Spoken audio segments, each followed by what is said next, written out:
تفسیر قرطبی لیکلی دی چې حضرت ابن عباس رضی اللہ عنہ فرمائی چې د موسی علیہ السلام سکه د طرز به دا قارون یوا دویم دی د تورات حافظمو تورات ورته یادو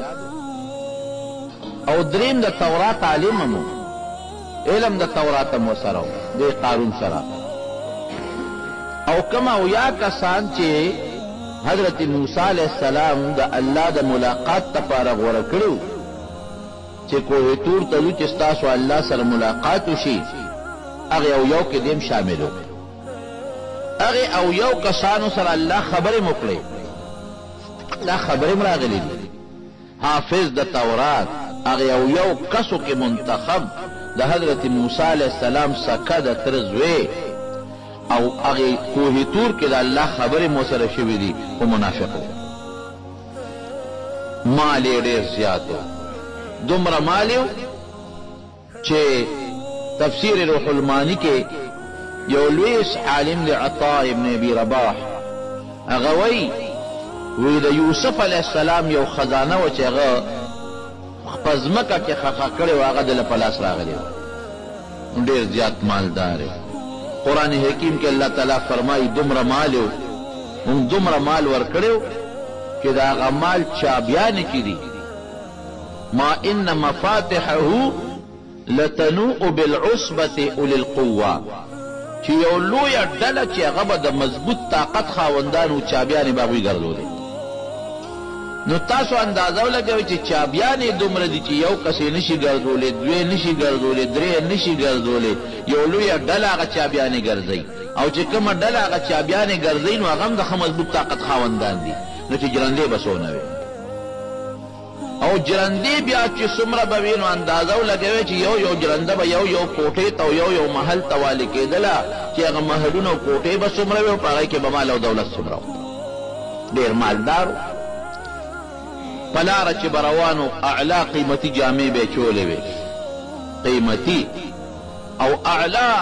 قسم لباس به و د ریخمو په عجیبه انداز به روانو نوکران به ترې مخکې رستو نو خلک به ورته پسخېدل یا لیتنا اوتیه مثل ما اوتیه قارون افسوس چې داسې مال زمونږ هم وي لکه د دې قارون چې دی نیکانو خلکو به وایي مه پسخېږئ مه پسخېږئ دا د دنیا مال او دولت دی قارون په غرور کې اچولی دی مال او دولت دی مال او دولت د قارون ته ګورې پام کوئ چې ونه پسخېږئ حضرت موسی علیہ السلام ورته نصیحت شروع کړو پې ګوره دا مال الله درکړی دی یو وخت به دنه الله والي او په تش کفن کې په سپینه جامه کې به ګورې الله لځې دا چې څومره دولت در سره دی دا د ټول په دنیا کې پاتې دی په دې دولت نشه مه کوه په دې غرور مه کوه یو سپین کفن کې به د دنیا نه ځې او صرف دوه څادرې به ځان سره وړې بل شی وړې نه شي دا مال الله درکړی دی د موسی علیہ السلام مخکې خو به یې غږ نه کو خو خلکو ته به یې څه وې الله را کړی دی دا ما په دې مټو ګټلی دی قرآن شریف کې الله فرمایي ما ګټلی دی اوس هم بعضې خلک چې ورته الله رسول ور مخکې کې نشه پې دونه غاویری او دونه غالب وي چې هغه وي نه مړه دا ما ګټلی دی دا ما محنت کړی دی ای د محنت بچیا دا لاس چا در کړی دی دا عقل او دماغ چا در کړی دی دا روغ وجود او دا ښکلې سترګې چا در کړی دي او دا خشته وجود او دا بچی چا در کړي د خدای نه ویریږه کې راونیوي قسم دې کړې ټوپک خلاص کړي کې راونیوي قسم دې کړې بچی خلاص کړي کې راونیوي قسم دې که خاندان دې خلاص کړي نو دا خلک به ورته لګي او نصیحت به کوه ده به دا ما په خپلو مټو ګټلی دی دا ما ګټلی دی او کبر به کو غرور به کو ځان پسې به خپې راښکلې ځان پسې به سپلی راښکلې او مسلمان یې د نظر نه څه نه راته وی راشه یاره داسې کومه دا موسی علیہ السلام خو لګیا دی ما ته نصیحت کوي او ما بدنامۍ په خلکو چې دی صدقه او خیرات نه کوي ودرېږه چې دی یو کوټې له غوندې رچا کړه نو یو ښځې یې پیسې ورکړه او هغې دې ته جوړه کړه چې موسی علیہ السلام کله تقریر کوي او تقریر لپاسي نو ته به په الزام ولګې نو چې په پیغمبر الزام ولګېد خو برباد شو چې کوم سړی نیکي خلکو له دعوت ورکوي او په هغه د بدو الزام ولګو خو یې تباه کړه دا هغه خبره خو بیا څوک نه مني، بیا خلک وایي ښه کیس او ویس. خو کوم سړی بل له دعوت ورکوي، داعي دی، او خپله جامه پاکه ساتي، جامه کې چې لږ خیرنوالی هم دی نو خلک پې بیا اعتماد نه کوي، خلک وایي مړه ویس ته کیس داسې سوی دا ټول ګپ شپ کې او دروغ وی. نو موسی علیه السلام یې رچکاو، نو دې ښځې ولمسولو پیسې وله ورکړې. نو موسی علیه السلام یو ځل بني اسرائیلو کې ولاړ دی او تقریر کوي.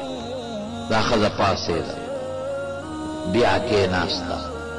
بیا پاڅېده، بیا کېناسته، بیا پاڅېده،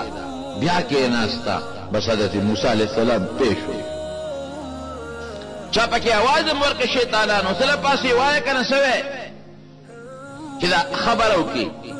الله اوس هغه خوله بندوله او د موسی علیه السلام روح پرې راته. بس چې خبره یې د خولې نه شروع کړه، موسی علیه السلام ورته ویې ښه چپ صبر وکړه. لاړ او 2 رکعاته نفل وکړه حضرت موسی علیه السلام. الله ته توجه ورکړه او چې 2 رکعاته نفل یې وکړل او بیا راغلی مجلس ته او د الله نه سوال وکړ، وایي پروردګاره که زه په حق یم اوس زما مدد وکړي. چې ودرېد هغه ښځې ته یې ویې ای ښځې پاس ودرېږه ودرېده. وایي ستا دې په هغه ذات قسم وي چې دا اسمانونه یې پیدا کړي دي او دا ځمکې پیدا کړي او موت یې پیدا کړي یو، وایه رښتیا خبره کوه. بس ښځه په رپېدو شو چې د الله نوم یې واورېد او بیا د الله د اسمانونو او ځمکو په رپېدو شوه. وی صاحب رښتیا ووایه؟ وی او وی قارون پیسې راکړي دي چې په الزام په موسی علیه السلام ولګوه، دی به بدنام شي، بې عزته به شي او بدنام به شي، الزام پرې ولګوه، هغه راله پیسې راکړي دي. بس حضرت موسی علیه السلام الله ته سوال وکړه، الله ډېر ته تنګ یم، ډېر کبرجن دی او ډېر زیات ظالم دی او زما دا نیکان مسلمانان ټول رټي او ما پسې دا ستا الله ولیدل خدای راوي نیسي. نو الله داسې راونیوه چې سره د کور او سره د خاندان او سره د هغه خپلو ملګرو یې ځمکه وشتولو پکې وردننه کړه. چغې جوړې کړې ما بچ کا ما بچ کا، اے موسی ما معاف کا. الله موسی علیه السلام مکې ته وی راکاږه، نور یې راخ کړ، بیا چغې وی راکاږه، نور یې راخ کړ، بیا چغې وی راکاږه نورم. نو په دا ځمکه کې ورغیف شو. نو نبی علیہ السلام مبارک په یو حدیث کې راځي، هغې خو نوم نه دی اخیستی او غالبا هم دې ته مراد دی چې دقسې یو کبرجن سړی ځمکې راښکلی دی او په دې پونده تاویږي او ورو ورو لاندې ځي، دا د ده دپاره سزا شوه. یو روایت کې مې لیدلی یو خبر کې چې رب العالمین حضرت موسی علیه السلام ته وفرمایل چې ډېرې چغې درته ووایې نو تاړو رحم پرې ونه کړ. وی الله په مې الزام لګولې که دا تا زما مدد نه وې کړی خو زما جامه خو پلیته شوې وه بیا به مې څه کول. وی څونه فریادونه یې درته وکړل، وی بس فریادونه یې وکړل خو زه یې ډېر خفه کړې مو ډېر یې غوسه کړې. وی قارون ډېر سپېر و چې تا ته یې چغې والې، که ما ته یې دغه وخت یو چغه م والې و نو ممکن ده چې ما پرې خپل رحم کړی. دا د دې ظالم او نور منافقان ورسره ملګري وو، خاندان ورسره ملګري وو. دا د بني اسرائیلو بل ظلم. ځمکې راښ که څه شو، دولت یې څه شو، قوم یې څه شو. قرآن شریف کې الله فرمایي نه قوم بچ کړ، نه دولت بچ کړ، نه مال بچ کړ. مال او دولت